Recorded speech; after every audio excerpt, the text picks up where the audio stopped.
Okay, so chapter 4, we're going to start with the eukaryotic cells because they're the cell types that you are most familiar with. The front of the book actually goes through, or rather the front of chapter 4 actually goes through parts of eukaryotic cells. I am not going to do that because you should be extremely familiar with eukaryotes at this point. So I'm going to sort of move ahead to the microorganisms themselves. So a little bit of review here, the prokaryotes versus the eukaryotes. Similarities you will see, the plasma membrane, every type of cell to be a cell has to have a plasma membrane. Oh, what happened? Okay. All cells will also have DNA. You have to have DNA in order to eventually make proteins. So protein-making components will also be common to all cell types, and cell walls. Now, plant cells and fungal cells are types of eukaryotic cells that have cell walls. The cell wall is not something that happens in every eukaryotic cell. Us, for example, most animal cells, in fact all animal cells, do not have cell walls. But plant cells and fungal cells do, as do pretty much all prokaryotes. It's very unusual to see a prokaryote without a cell wall. Okay. So, big differences that we see. Eukaryotic DNA found in a nucleus. Remember, we're looking for any type of membrane-bound organelle. That includes mitochondria, rough ER, smooth ER, Golgi apparatus. All of those will be found in eukaryotic organisms, but not in a prokaryote. Prokaryotic DNA is in a nuclear region. Okay? It's actually termed the nucleoid, and it is not surrounded by a membrane. So we have to have... Okay, nucleoid. We have to have DNA. The big difference here is it in a membrane? Is it not in a membrane? Okay. Prokaryotes, again, lacking all membrane-bound organelles. Prokaryotes will have single circular chromosomes for the most part. There are a few exceptions to this. Eukaryotes almost exclusively have paired chromosomes. Our chromosomes come in multiples, and for the most part, they are also linear chromosomes. Prokaryotic cells lack histone proteins. Because they have less DNA, they need less DNA packaging material, which are what histone proteins are. If you recall your chromosome structure, okay, DNA actually ends up being wound around these large packets. Okay. These proteins that sort of keep the DNA condensed at certain points in time. Okay. Prokaryotic cell walls are not made of the same types of components that plant cell walls are. Prokaryotic cell walls are made of something we call peptidoglycan. Trust me, you will get to know and love that word. We will use it frequently. Okay. Plant and fungal cell walls are composed of mainly cellulose for the plant cell wall, and chitin is what we commonly see in fungal cells. Again, okay, this is review from chapter 1. Bacteria, archaea, and eukarya all evolved from what we like to term the last common ancestor. You can also call the last universal common ancestor. Okay, what we consider LUCA. Okay, this is somewhere around 2 to 3 billion years ago, with the primitive eukaryotes probably being single-celled and independently living. Okay. Those independently living cells later began to aggregate into colonies. Okay. And the colonies over time began to be so dependent upon one another that they formed tissues. Tissues eventually form organs. Organs work together to form organ systems within an organism. If you remember your basic biology and your levels of organization, that hierarchy of cellular organization. If we back up again, everybody remember endosymbiotic theory? Where we talked about the smaller prokaryotes being engulfed by the larger prokaryotes. Okay.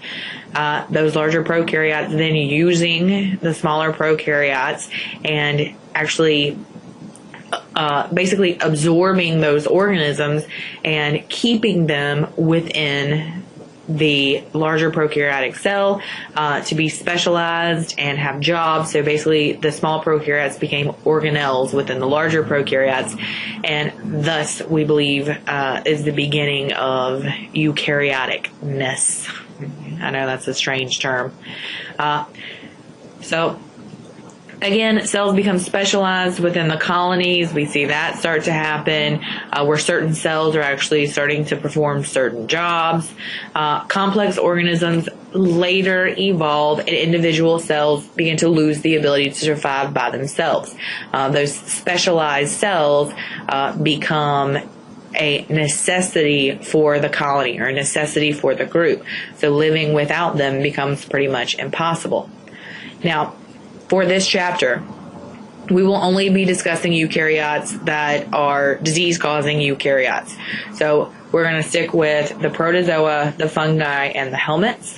Okay. Cellularly speaking, the protozoa are always unicellular. Okay. Fungi, it depends. They can be unicellular or multicellular. The helminths are going to be multicellular. Okay. For those of you that do not know, a helminth is an infective worm. Okay. That's most commonly how they're referred to. Worms or flukes, things like tapeworms, will fall into the category of being helminths. Okay. They are discussed with the microorganism because they have small unicellular eggs and larvae that are pretty much impossible to see with the naked eye. So their mechanisms of transmission are often very, very similar to other types of microorganisms. So that's why we're discussing large multicellular parasites in microbiology. So again, the structure of the eukaryotic cell, yes, it would be wonderful, and you should absolutely know what each of these do. I am not going to harp on it, mainly because that is something you should have learned in previous coursework, and you should have a basic remembrance of what endoplasmic reticulum does, what a Golgi does, what a mitochondria does, how the nucleus works. For the eukaryotes, this will include external structures like flagella and cilia, both. Okay. For movement, most eukaryotic cells will also contain some type of cellular coating, like a capsule or a slime layer.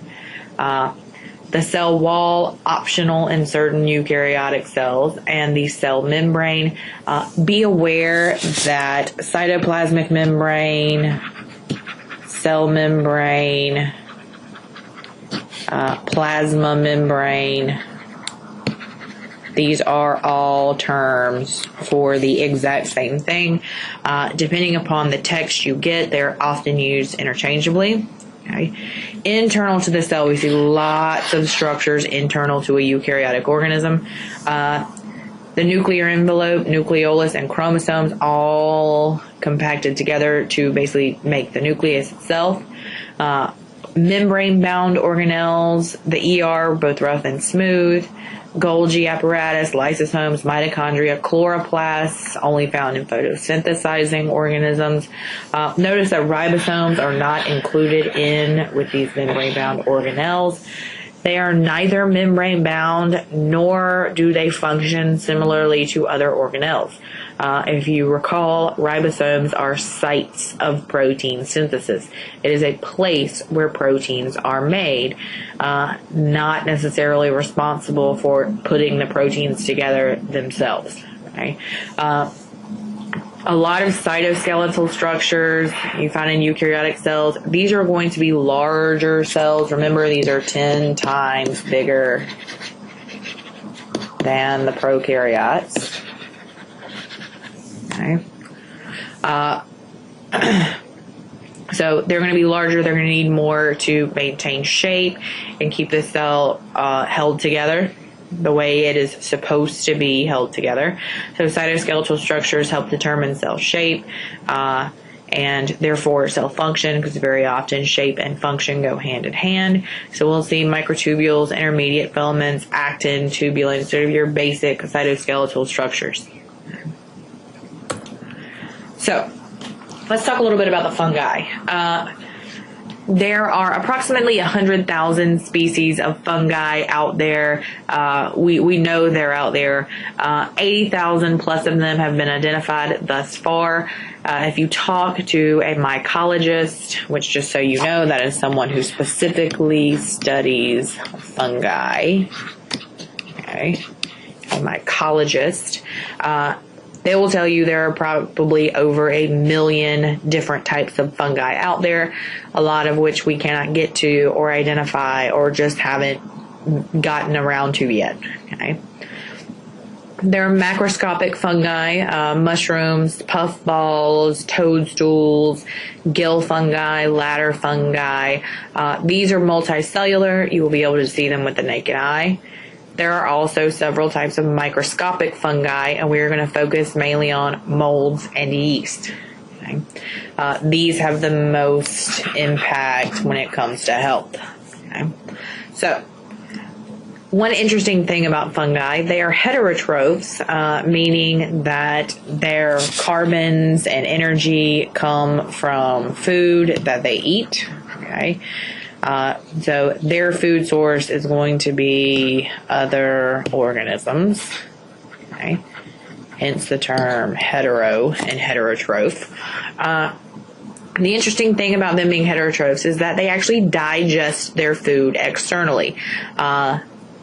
Fungi secrete digestive enzymes that break down food on the outside of the fungus, and then these small pieces, once they're small enough, are actually absorbed into the individual cells.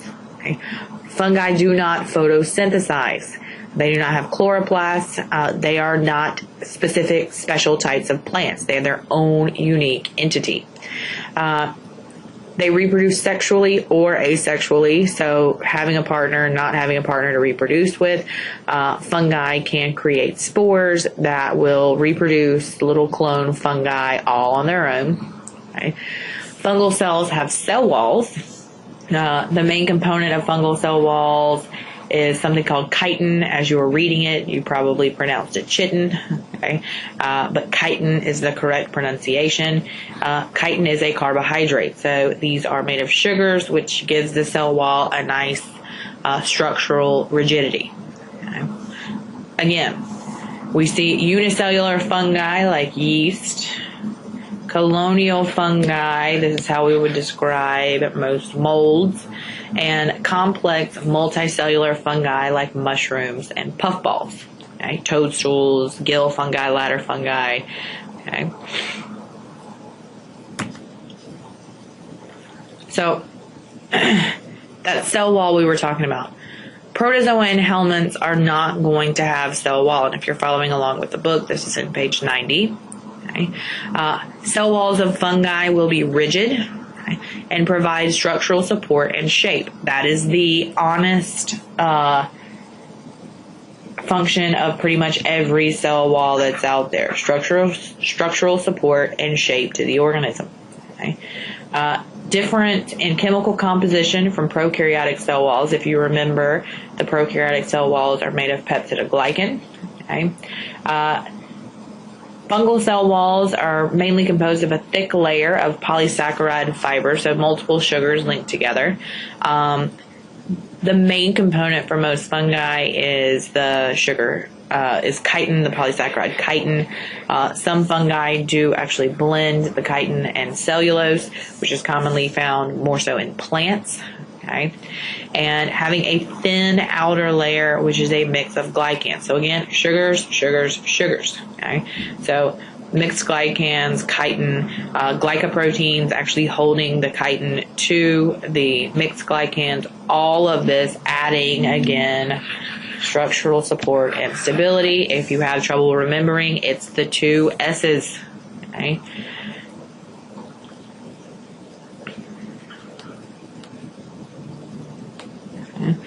Support and stability. That is what cell walls do. Support and stability. Okay.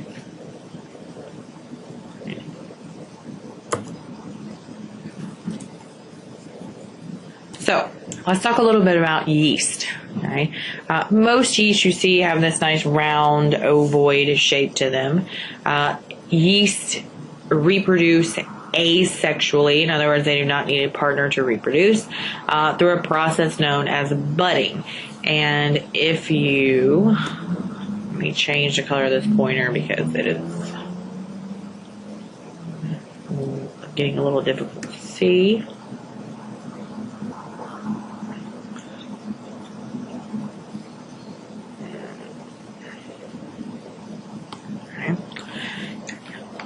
If you look here on these fungi, okay, what you'll notice is that they have these are sort of what we call bud scars. What's happening is the cell itself is actually going through mitosis. Okay. And as the cell goes through mitosis, instead of the cell splitting evenly in two, what happens is fungi will actually package the new cellular material into an individual bud that comes off of the surface of the existing cell. Okay. The bud can detach completely, or it's a possibility that they stay attached to one another. It happens. Okay. But for the most part, either way, these cells are reproducing well and reproducing asexually, having that mitotic division where the new cell actually comes off of the surface of the existing cell.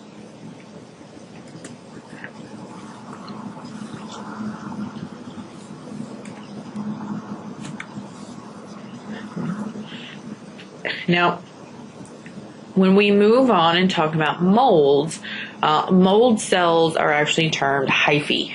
Okay, these are long thread-like cells, so these would be examples of hyphae found in the bodies of what we consider filamentous fungi. Filamentous, filament-like, so string-like or hair-like fungi. It is possible for us to see pseudohyphae. Be prepared, I'm going to go back a slide. Okay. Pseudohyphae happen when our yeast actually stay attached to one another. So they look like long strings or long hairs. So pseudo meaning false. So these look like false hyphae. It is very common for us to see hyphal cells in molds because what happens is the hyphae actually attach to one another and end up intertwining, making a large colony of mold. And those large colonies of mold we refer to as mycelium. Okay, so if you look here, all of these are individual different hyphal cells. Some of them are what we consider non-septate cells. In other words, they don't have a separation in them. Others actually end up with individual septa, okay, dividing the cells. We've all seen molds. Probably one of the best descriptions of molds that you're going to get is these little sort of hairy colonies. I believe we've all done it. Accidentally left a container of sour cream in the back of the refrigerator, opened it up, and had it suddenly be hairy and green or brown and growing fuzz.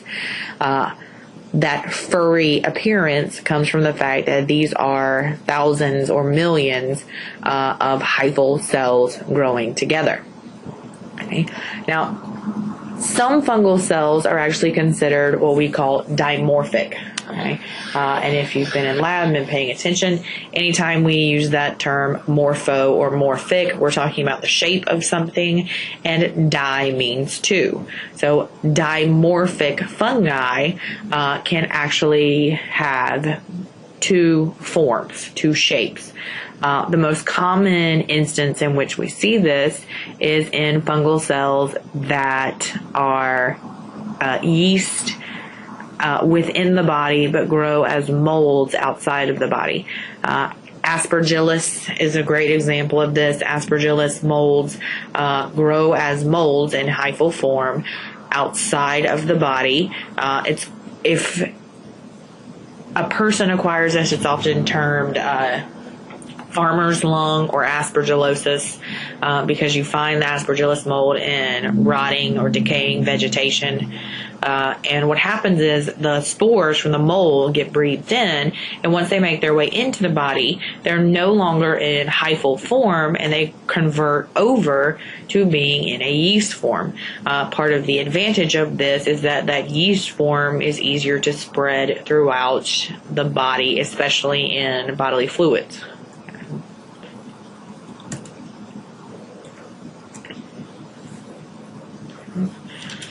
So a few benefits of fungi.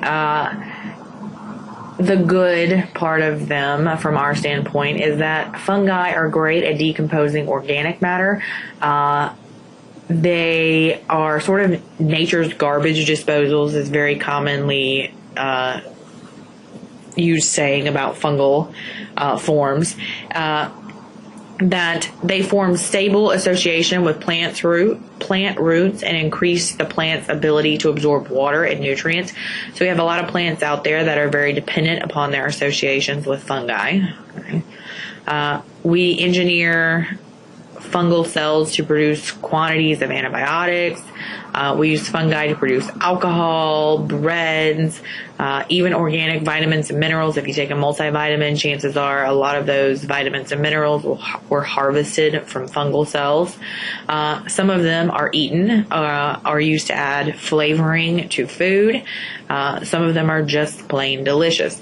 Probably our biggest benefit from fungi has to do with decomposition. Decomposing any type of dead or deleterious material that you would find on the ground, decaying leaves, dead animals. The reason they aren't still there years later has a lot to do with fungi helping with the decomposition. So, a little repetition here. Fungi are, again, heterotrophic, meaning that they acquire their nutrients from organic substances. Usually it's other organisms. For the most part, these are dead organisms, dead plants, dead animals. And the technical term for that is being saprobic. Now, your book uses the term saprobic. I prefer the term saprophytic. Okay, or being a saprophyte. Either term is completely fine. Chances are I would use saprophytic on a test in preference to saprobic. Okay. We also rarely see fungi that we consider parasitic, okay, growing on the bodies of living animals or plants, but very few of them require a living host. For the most part, these are what we consider accidental parasites, meaning that they ended up on you and had two choices: start parasitizing or die, and the vast majority of organisms will choose the parasitizing. So they would rather be parasitic than die themselves. I can't say that I blame them. So you were an accidental host. They didn't mean to parasitize you, but they did accidentally. Okay.